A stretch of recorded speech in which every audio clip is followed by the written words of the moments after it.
dapat ho, nasusunod po iyon. No, hindi ho dapat nila ginagawa yung ganung klase ng paniningil, no? Kaya ho sabi ko sa inyo, pwede basta hindi ho nila gagawin yung mga nakalista ron.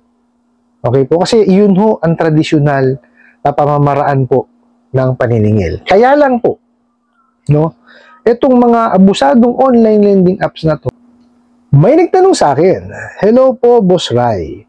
Ask ko lang po if ever yung mga OLA allowed po ba silang magpapunta ng tao nila sa bahay. Alright, magandang katanungan po ito. No? Maraming salamat po sa inyong pagpapadala ng tanong. At bago po natin siya sagutin, imbitahan ko muna sana kayo na pakisuportahan po sana yung aking mga social media accounts sa YouTube, Facebook, and TikTok. Okay. Ang diretso ko hong rito, sagot, no? Kasi sa lending, financing at bangko, and even mga online lending apps po, no?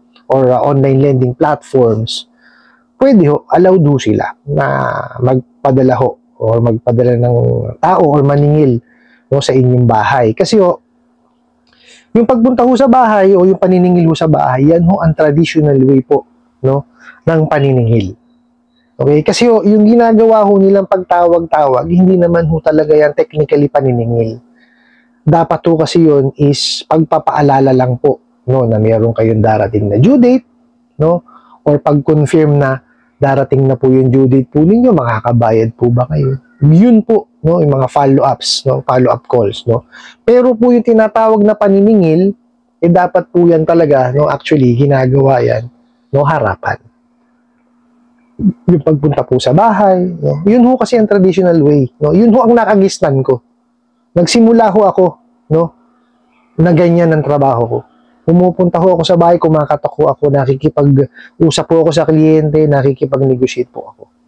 No, yun po ang tamang pamamaraan ng paniningil at yun ho ang traditional way ng paniningil. Kanya nga lang po, no, syempre kailangan sumunod ho tayo sa sa panahon. Hindi naman ho parate na or hindi naman kailangan na mahinto ka na lang, no. So kung ano yung nakasanayan traditional, yun ho lagi na lang ginagawa, no. So, kailangan ho natin sumunod sa pagbabago. So, nauso na ho ang cellphone, no, nauso na ho ang internet. So, kaya po may mga paniningil na hong nangyayari or pagpa-follow up, no, sa pamamagitan po ng pagtawag, ng SMS at email.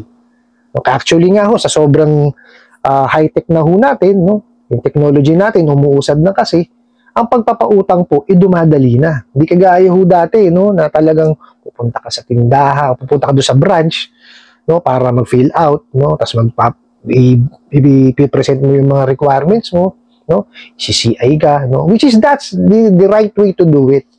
No, yun ho yung tamang pamamaraan. Kaya lang ho, kagaya sinabi ko, no, sumusunod doon na tayo sa technology. So, kaya ho, may nasimulan yung mga online lending apps or yung online na pautang. Okay? Kaya lang na kasi medyo matagal naman na ho yung online pautang eh. Kaya lang through web. Yung mga web-based, no? May mga lending at saka financing ho. And even banks are doing it also na makikita mo sila sa web, no? Meron silang dashboard doon. So, mag-a-apply ka o titingnan mo yung calculator nila, ganyan. Tapos recently nga ho, nauso yung mga apps. No, kasi sa apps naman, talagang sumobrang dali naman talaga. No, kasi traditional way of lending or pagpapautang, yan, mga 1 week, 2 weeks, or dati nga buwan pa eh. Di po ba? Pag medyo malaki talaga eh. Nung nauso naman ho yung online pautang, naabot ho yan mga 5 days, 3 days, 2 days. Okay. Ngayon, nung may online lending apps na po, ayan, talagang minuto na lang ho. No? Ang nagpauso actually niyang is yung sikat ho na na financing, yung na nakikita niyo sa mall. Diba ho, pag nagpunta kayo sa mall, may gusto kayong gadget, di ba? Apply kayo sa kanila, basta may dala kayong mga requirements, in a couple of hours, bibigyan na kayo. Basta may pan-down kayo, di ba? So, tapos ngayon, mas napabilis pa doon. Yun nga ho yung online lending apps, no? Yun ho yung yung nangyari sa technology natin ngayon, no? Pasensya na kayo, medyo lumayo kasi gusto kong i-emphasize po na sumusunod tayo dun sa technology. Ngayon, balik po tayo dun sa tanong po ninyo na kung allowed po magpadala ng tao sa bahay ninyo or maningil sa bahay po ninyo, yes po. Allowed po. No? That's the traditional way po ng paniningil. As long as nasusunod po nila, no, yung gabay na ibinigay po ng SEC, yung prohibition on unfair debt collection practices. Okay? Kasi sa prohibition on unfair debt collection practices, nakalista na po doon kung alin po yung mga hindi dapat gawin.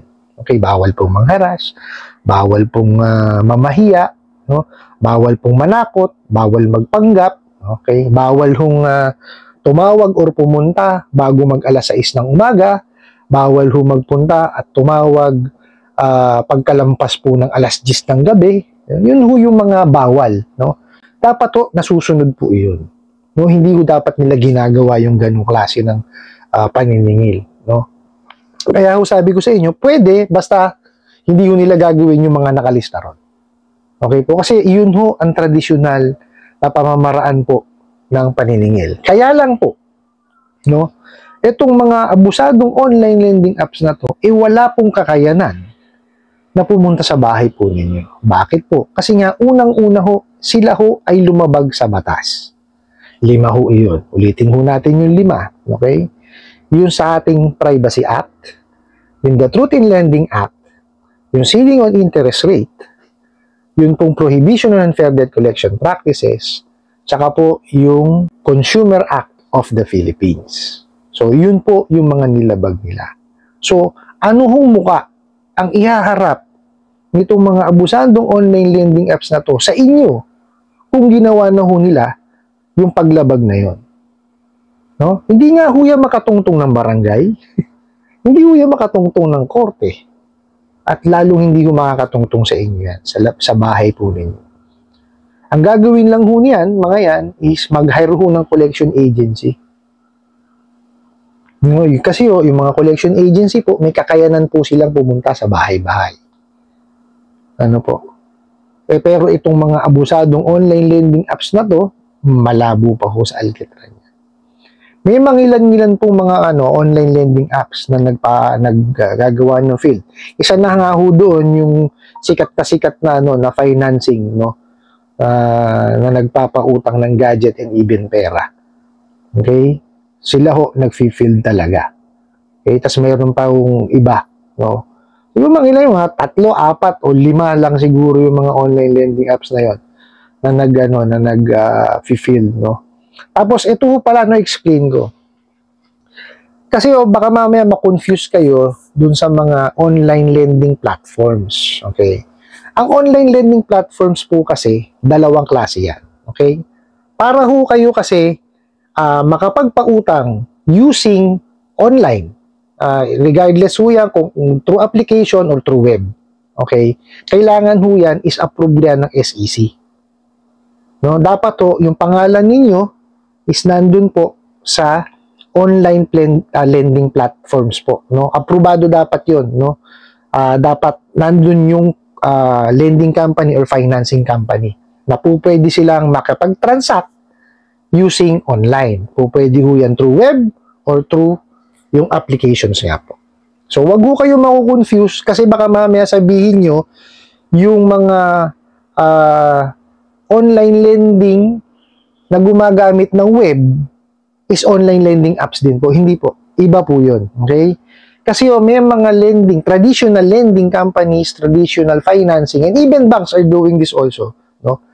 Na meron ho silang online presence. Pero, web lang po ang ginagamit nila. Ibig sabihin ho nun, ang advantage ho kasi nun, hindi kayo mananakawan ng details. Hindi ho makukuha yung mga nasa contact list po ninyo. Kasi web po ang gamit nila eh. Web browser. Okay? So, wala silang access sa telepono ninyo. Unlike po itong mga online lending apps, no, yung mga gumagamit ng applications, yan po yung mga nakakukuha ng details. Kasi nanghihingi ho ng permission sa inyo yan. Doon sa inyong contact list, sa camera po ninyo, sa pictures po ninyo, sa kung saan-saan pa po sa cellphone po ninyo. No, basta kung anong laman na cellphone. No, kaya ho nahahack eh. Kasi nanghihingi sila ng permission, hindi naman ho kayo matutuloy sa utang kung hindi nyo bibigyan ng permission. Okay? So, wag ho kayo malito sa kanilang dalawa. No? Dalawang klase ho kasi ang online lending platforms. Yung web-based, tsaka app-based. Okay? Ang pinag-uusapan ho natin dito is yung app-based. Kasi ho, ito yung mga abusandong online lending apps. Okay po? Kasi may nagtanong ho sa akin, no, na may na-receive ako kasing message through Gmail na ito raw bang lending company na to is tawag dito, may application. So, ni-research ko siya, wala ho. No? Kasi, nag-transact ho siya, no, using the messaging apps. Na-scam po. Kasi meron ho kasi mga scammers na gumagamit po ng pangalan ng mga lending companies na legitimate, no, na wala naman pong, kumbaga, wala silang presence online. So, hindi sila nakalista dun sa mga online lending platforms. Okay?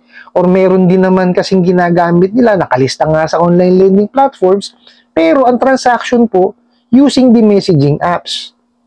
No? Hindi ho ganun, no? Wag ho kayong makikipag-transact, no? Dun sa mga ganung klase. No, yung sige, papautang kami pero sa Messenger lang ang gagamitin. Hindi ho ganun. O di kaya sa Viber, o di kaya sa Skype, no, or Telegram. Madalas ho ganun eh.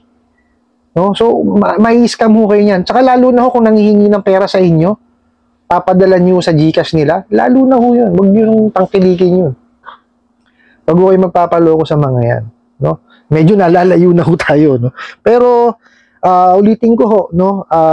Yes, allowed po, no, na magpapunta, no, yung mga lending, financing at bangko, and even OLAS, they are allowed, no, na mag-visit po sa bahay ninyo, no, as long as nasusunod nga po yung prohibition on unfair debt collection practices.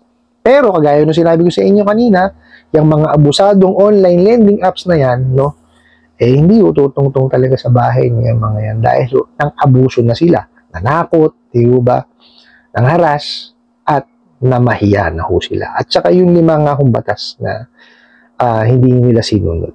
Ano po? I hope nasagot ko po itong katanungan na to. At maraming salamat po sa inyong walang sawang pagsuporta at panonood sa aking mga videos. Maraming salamat po sa inyong pag-like, pag-share, pag-comment at pagtatanong. And kunin ko na rin po itong opportunity na to na imbitahan po kayo na pakisuportahan po sana yung aking mga social media accounts sa YouTube, Facebook, and TikTok. Hanggang sa muli po. Yun lang.